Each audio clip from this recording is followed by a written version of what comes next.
Mangsa diseret dengan rambutnya ditarik dari belakang selepas leher dikelar kenalan lelaki yang obses dengan dirinya.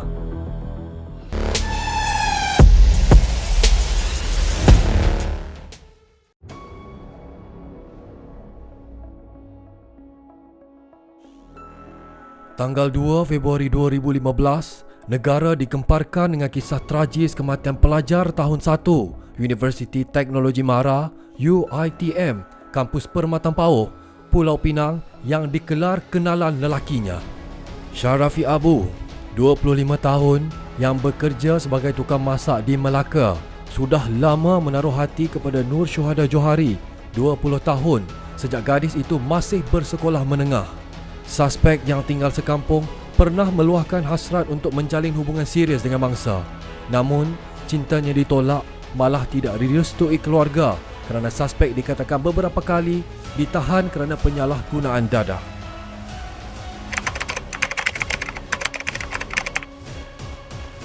Bapa Nur Syuhada, Johari Hashim, mendakwa suspek sering mengganggu anak gadisnya.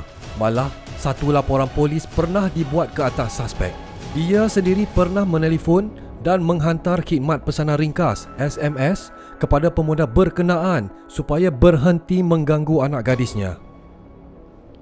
Bagaimanapun, menurut Johari, Syarafi tidak pernah mengendahkan larangannya, malah pernah bertindak ganas memecah pintu rumahnya di Taman Seri Hosba, Jitra. Bahkan, suspek juga pernah bertindak melarikan anak gadisnya itu.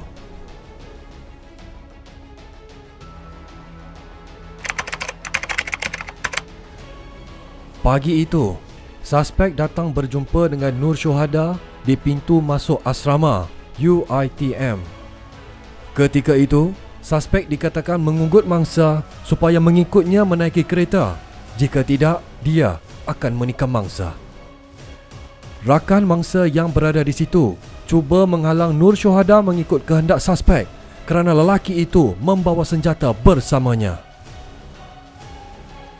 Bagaimanapun, mangsa yang tidak mahu berlaku kekecohan di situ yakin dapat menenangkan Syarafi dan bersetuju mengikut pemuda berkenaan menaiki kereta.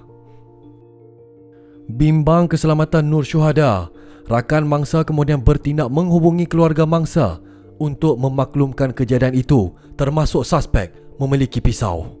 UiTM dah keluar pisau dah. Sebelum dia dah ugut dah dengan pisau. Selepas itu lah, lepas dah ugut pisau, dia terpaksa naik kereta tu. Bila dia naik kereta tu, kawan arwah ni telefon kat isteri saya. Kata, makcik, Syuhada ikut ni, budak ni main ugut dia naik kereta. Itu yang jadi kalut tu. Sebaik mangsa menaiki kereta, suspek dikatakan memecut kenderaan jenis Proton perdana sebelum berhenti di bahu jalan di kilometer 228.2 Lebuh Raya Utara Selatan Plus dekat Bukit Gantang.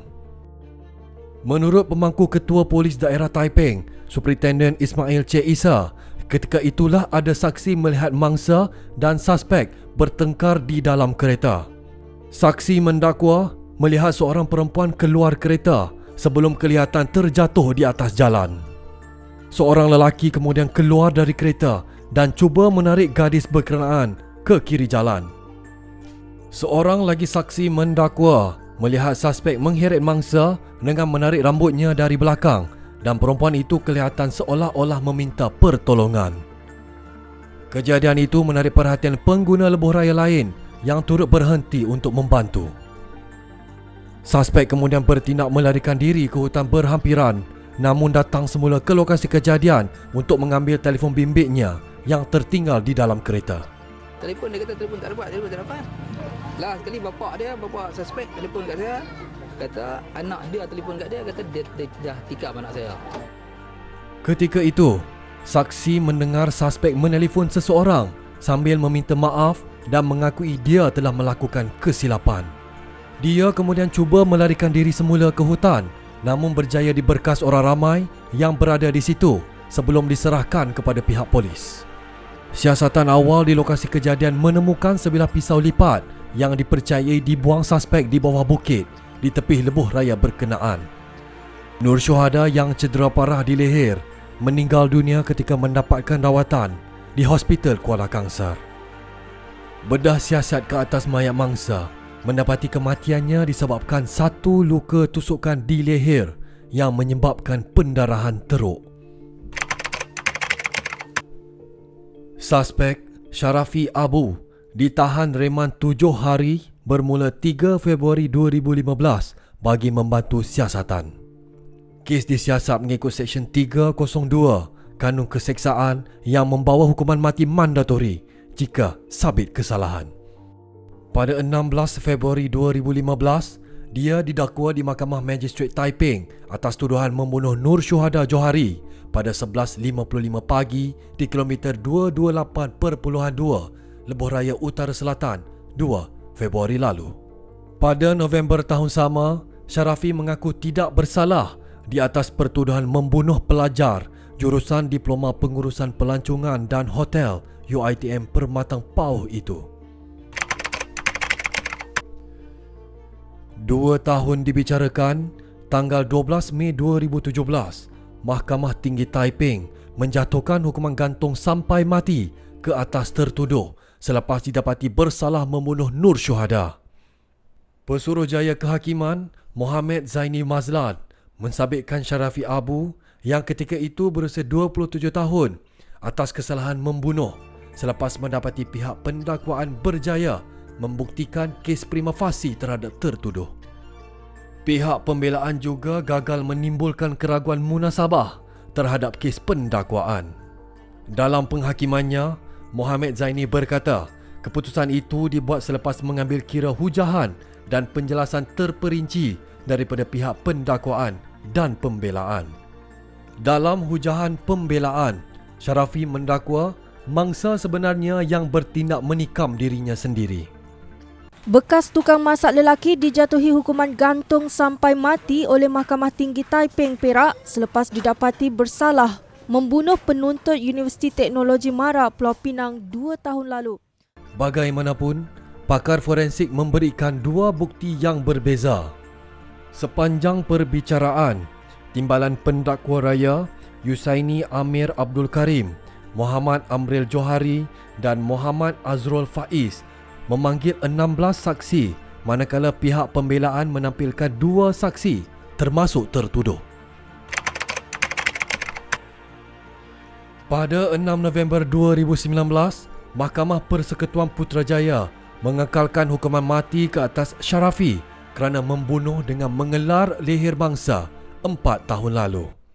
Panel 5 hakim yang dipengerusikan Hakim Besar Malaya Tan Sri Azhar Mohamad berkata, Mahkamah telah meneliti penghakiman Mahkamah Tinggi dan Mahkamah Rayuan yang mendapati Sharafi Abu menyebabkan kecederaan maut terhadap Nur Syuhada Johari.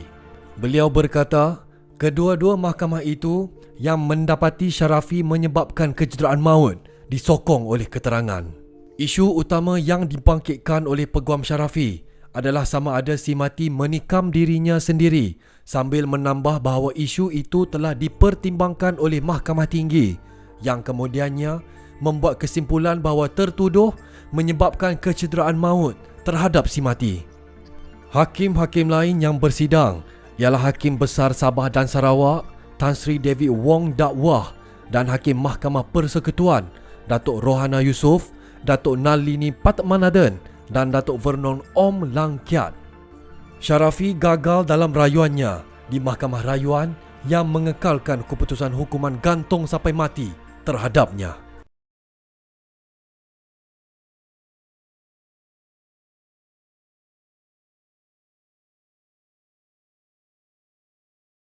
Semoga kisah ini dapat dijadikan iktibar kepada kita semua. Ingatlah, perbuatan jenayah pasti membawa padah. Semoga roh Nur Syuhada Johari dicucuri rahmat oleh Allah Subhanahu Wa Taala dan keluarganya tenang menghadapi ujian Sang Pencipta. Al-Fatihah.